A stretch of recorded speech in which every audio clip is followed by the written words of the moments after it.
yang sudah teman-teman lihat dari video tadi itu bisa dijadikan referensi bagaimana VR itu bekerja, dari mulai insiden lalu dilakukan intervensi oleh VR pada wasit yang bertugas di lapangan. Walaupun pada kalimat akhir dan berkali-kali diulang bahwa keputusan akhir tetap ada di tangan wasit utama atau wasit tengah yang kita sebut secara lazim.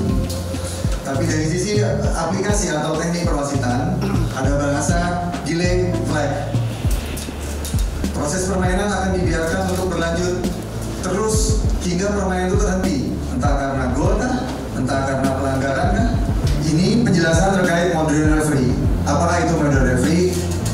Kurang lebih 2 tahun terakhir, sebenarnya semenjak Piala Dunia terakhir 2018 hingga ke sini di perwasitan technically sudah diterapkan cara-cara atau pattern modern referee, di mana memang dalam praktiknya, dalam practicalities-nya mereka harus menyesuaikan dengan keberadaan teknologi yang diterapkan atau digunakan pada sebuah kompetisi, let's say itu Piala Dunia kah, atau nanti Liga 1.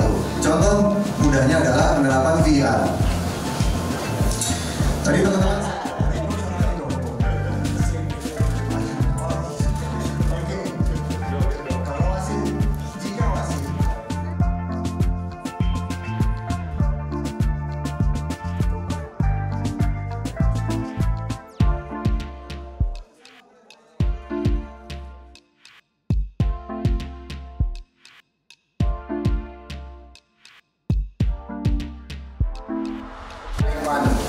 they have to delay the flag. If the offside is very clear, if the offside is not clear, what they do? They don't do like this. So in practicalities, if it's obvious offside. I don't have the example here. But obvious is subjective. Yes, but then they will raise the flag. The AR will raise the flag. For example, even though the practicalities was wrong. Yeah. That's the error. Yeah, of course. We will check, we will evaluate. Thanks for your feedback. This is the afternoon match, right? Hasilnya merah. Tapi kemarin di Euro, Spanyol lawan Kroasia, Rodri melakukan hal yang sama di depan garis gawang, hanya kartu kuning. Itu gimana prosedurnya? Mungkin bisa dikasih. Mengontrol bola, mencetak gol, directionnya juga ke gawang.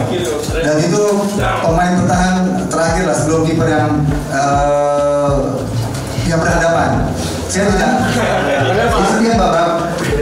Jadi semua VR checking yang membutuhkan waktu itu ada selalu ada hitungannya. Normalnya tanpa VR, hitungan dari sekali on field review tidak ada guideline harus sekian. Kalau lebih dari sekian detik, udah kembali ke keputusan awal. Tidak ada. Karena toh memang itulah dinamika yang terjadi naturally.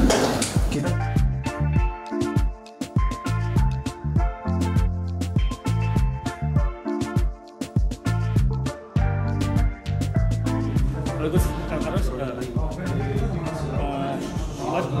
What your opinion about this event, socialization far?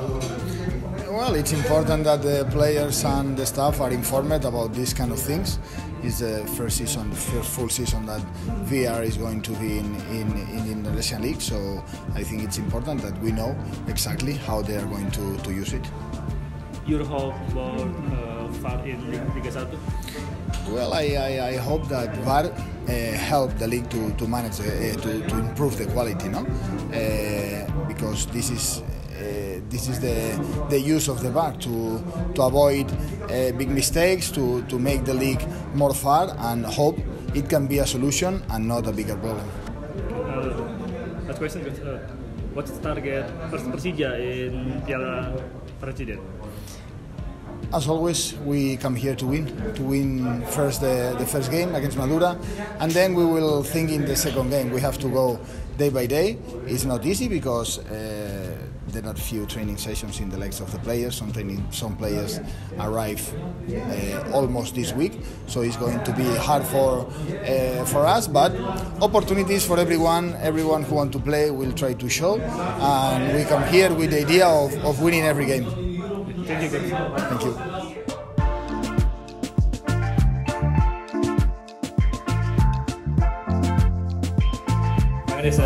Gimana nih jalannya program hari ini, sosialisasi VAR ke peserta Piala Presiden ya, malam ini di Presiden? Oke, memang menjadi kewajiban dari competition organizer ataupun itu federasi untuk mensosialisasikan penerapan VAR ini dari mulai basicnya sampai ke nanti evaluasi di saat kompetisi berjalan. Kenapa? Karena implementasi VAR ini tidak hanya bisa dijalankan dari satu sisi, dari sisi perangkat pertandingannya saja atau dari competition organizer. Ini harus ada mutual respect antara perangkat pertandingan, pemain atau pelatih yang terlibat. Kenapa? Karena tanpa ada sekurang-kurangnya kesepahaman, satu pemahaman terhadap bagaimana VAR itu bekerja, bagaimana sebuah keputusan diambil, bagaimana hal-hal yang lainnya diterapkan. Jika itu mendapatkan satu kesepahaman, maka kompetisi ini pasti akan berjalan lebih bagus, lebih menarik. Selain pertemuan ini bakal ada pertemuan selanjutnya? Iya, karena dalam programnya kami sosialisasi memang tidak hanya cukup sekali, yang melibatkan dengan semua pemain. Di tengah musim nanti kami akan ada mereview hasil kinerja perangkat pertandingan dalam penerapannya VAR. Pastinya nanti akan ada hal-hal yang juga akan disampaikan kepada stakeholder dalam ini klub-klub peserta Liga 1. Terima kasih, Bang Andes. Sama-sama.